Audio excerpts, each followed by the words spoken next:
May 1902, Mount Pelee on the Caribbean island of Martinique erupted, sending ash and pyroclastic gases down onto the city of Saint-Pierre at its base.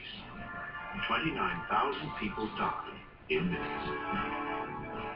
But even volcanoes like Mount Pelee and Krakatoa were small fireworks compared to the awesome force of what science calls supervolcanoes.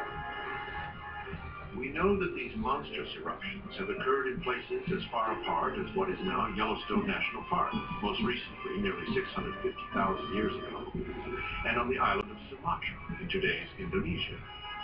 73,000 years ago, the supervolcano Toba blew open a crater that became this lake. It is over 60 miles across. The ash from the colossal explosion covered an area the size of India to a depth of 3 feet. Eruptions like Toba and the 3 huge eruptions at Yellowstone in the last 2 million years are in a different league from our everyday common or garden eruptions that we see from one year to the next.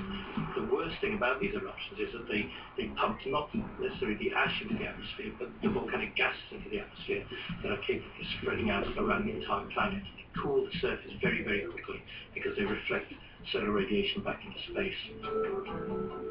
Toba's eruption may have been sufficient to cut the amount of sunlight reaching the Earth by 90%. Temperatures around the planet would have dropped by an average of about 10 degrees and as much as 30 degrees at the equator.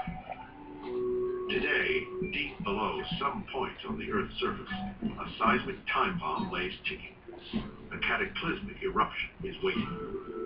One such location could be below the steaming thermal pools and geysers of Yellowstone National Park.